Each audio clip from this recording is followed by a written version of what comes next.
Senhor presidente, senhoras e senhores senadores, a todos que nos acompanham. Senhor presidente, eu tenho visto desde ontem um constante discurso no sentido de que o governo iria acabar com o servidor público, com o SUS, com os programas sociais. Mas eu quero tranquilizar o povo brasileiro que nos assistem de que nada disso procede. Na verdade, nós estamos num momento de crise e algumas reformas, inclusive, tinham sido propostas pela presidente afastada Dilma Rousseff. É bom se lembrar que o ano passado nós tivemos aqui, por vários dias acampados ao redor do Congresso, os servidores do Judiciário. E naquele momento eu justamente defendia a não demonização dos servidores públicos. Dizia naquele momento que, pelo Estado, ou pelo governo, ou apesar do governo, o serviço público caminha devido aos servidores que todo dia prestam o seu serviço à nação. Mas naquele momento, a presidente da República fez um esforço tremendo, com a sua base. Toda hora mandavam números diferentes aqui para o Senado, justamente para convencer os senadores a não aprovar o aumento. Era o projeto de lei 28, que por vários dias ficou aqui e foi para o Congresso e, por fim, foi vetado e, por 6 votos, não conseguimos derrubar o veto. Pois bem, nesse ano, agora no apagar das luzes, poucos dias antes, 2 ou 3 dias antes da presidente ser afastada, a presidente fez acordo com várias categorias, com o judiciário, com todos os servidores do executivo. E o que é que fez o presidente Michel Temer? Ele homologou e aceitou como válido todos esses acordos. Poderia não fazer, devido à crise, devido ao rombo, devido à herança maldita que recebeu. Mas ele honrou os compromissos. Ele prestigiou o servidor público. Mas agora eu vejo que todo aquele débito, todo aquele passivo está querendo ser jogado nas costas do presidente Michel Temer. Eu quero deixar os servidores públicos tranquilos, porque eu vi do próprio presidente que esses acordos serão cumpridos. Então não vai haver uma demonização dos servidores públicos brasileiros. Na verdade, da mesma forma, não vai haver o fim dos programas sociais. Aliás, houve aumento do Bolsa Família. Aumento que a presidente não tinha dado, apesar que já havia há muito tempo as pessoas solicitando esse aumento. Também não vai haver fim das conquistas trabalhistas. Agora, uma coisa a gente tem que ser franco, o senador Waldir Raupp. Nós não podemos ter vacas sagradas. O mundo evolui. Ontem eu estava aqui em Brasília comendo um espetinho e eu vi uma criança de 2 para 3 anos, o senador Waldir Raupp, caçando Pokémon Go com smartphone. Eu fiquei encantado com aquilo. A nossa geração não sabia nem o que era um telefone. Um telefone era o preço de um Fusca. Então, o mundo evoluiu. Nós precisamos evoluir, por exemplo, para um modelo de prestação de serviço em nível mundial, que a gente possa concorrer, não no mercado interno, mas que a gente possa concorrer com países como a Índia, que é grande ofertador de serviço. Para isso nós precisamos produzir conhecimento, mas precisamos sair também das amarras. Flexibilizar direitos trabalhistas, não. Precarizar, aliás, direitos trabalhistas, não.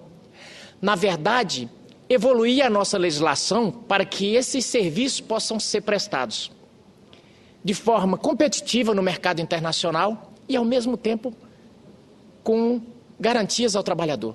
Mas nas amarras que existem hoje, nós impedimos. Por exemplo, nós temos uma geração que já saiu desse modelo tradicional. É aquele sujeito que gosta de trabalhar à noite. O programador de computador, o pessoal da TI, eles não estão mais nesse modelo tradicional, nessa caixinha que nós estamos acostumados. Eu sou um sujeito que vim da roça. Só permita, antes que a moçada saia... Sim, pois saia, não, senador Paulo Paim. Eu espero não, eu desconto o seu tempo. Os alunos de ensino fundamental do Colégio Sagrado Coração de Maria, da Asa Norte, da Asa Norte aqui do DF. Sejam bem-vindos, senador Medeiros, senador tranquilo, muito competente, está usando a palavra nesse momento. Sejam muito bem-vindos. Mas nós competimos hoje, fazemos parte dos BRICS. Brasil, China, Índia, África do Sul, Rússia. A boa parte dos serviços prestados aos norte-americanos é feito por cidadãos lá da Índia. Agora, se nós continuarmos nesse modelo, por exemplo, essa nova geração, nós precisamos preparar a legislação para essa nova geração que vem aí. Já imaginou uma empresa deixar o seu funcionário trabalhar à noite hoje nesse modelo que tem? Provavelmente vai até falir, tanto pagar multa na questão trabalhista. Então tem algumas coisas que nós precisamos, na verdade, raciocinar para melhorar. Precisamos evoluir, porque o modelo que está, ele precisa. Mas o simples fato, às vezes, de chamarmos ao debate isso, eu sei que incomoda muito. Mas, às vezes, é necessário que a gente possa fazer. A presidente Dilma, poucos dias antes de ser afastada, ela propôs se fazer uma reforma previdenciária. A própria presidente tinha colocado esse debate. Mas eu sinto que agora virou quase como como se fosse uma maldição o que o presidente está propondo de repente se discutir a Previdência. Precisamos debater esse tema, precisamos fazer esses debates difíceis, obviamente, diante da honestidade, com honestidade intelectual, com honestidade de propósito, mas o Brasil precisa tratar de temas difíceis. Agora mesmo ouvia um debate muito grande sobre a questão do projeto 280 do abuso de autoridade. E algumas pessoas muito revoltadas. É natural isso, mas o projeto nesse momento, talvez não seja o momento de discutir, mas em algum momento precisamos debater também. A gente não pode se furtar de debater nada, até porque é através do debate que nós vamos chegar ao consenso. Agora, tenho dito isso justamente para rechaçar essa coisa de que o presidente Michel Temer está propondo reformas para acabar com o país. Não é verdade isso. Na verdade, o que a gente está precisando é fazer um freio de arrumação em todo esse momento difícil pelo qual passa o país. O Brasil está num momento de crise econômica gravíssima. E alguns dizem, não, essa crise foi herdada desde a crise de 2008, pela crise internacional, pela bolha imobiliária norte-americana. Na verdade, não, essa crise foi daqui. Foi uma crise de perda de oportunidade que a presidente não conseguiu pegar os anos dourados, pegar o lastro que recebeu e transformar para que o país pudesse seguir crescendo. Foi isso. Referente ao rombo, referente ao processo, fiquei sabendo que agora há pouco a presidente vai mandar uma carta aos senadores.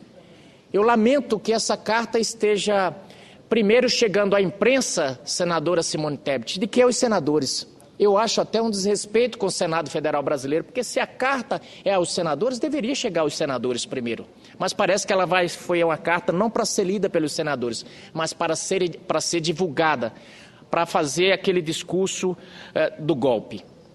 Aliás, discurso que eu rechaço, porque é uma peça de marketing, uma peça marqueteira, porque esse processo de impeachment se inicia lá na Câmara, com apoio total dos deputados, embora tentem dizer que foi desvio de finalidade, que Eduardo Cunha... Eu nunca vi tanta fixação por Eduardo Cunha. Aliás, Eduardo Cunha é projeto e concepção mais do PT do que qualquer outra coisa.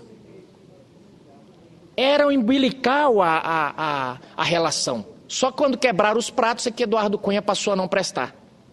E, aliás, o seu Eduardo Cunha foi destruído pelo Planalto. Foram atrás das filigranas da sua vida para achar. E, de repente, ele foi demonizado. Mas as mesmas coisas de que São Eduardo Cunha está sendo acusado, muitos outros do partido foram acusados. Mas virou uma fixação. Faz sentido para justificar esse discurso do golpe. Agora, Durante vários dias, durante meses, aliás, discutimos, chamamos técnicos. Vimos ali que mais de 50 técnicos discutiram essa questão dos decretos, das pedaladas e chegaram à conclusão de que havia crime de responsabilidade.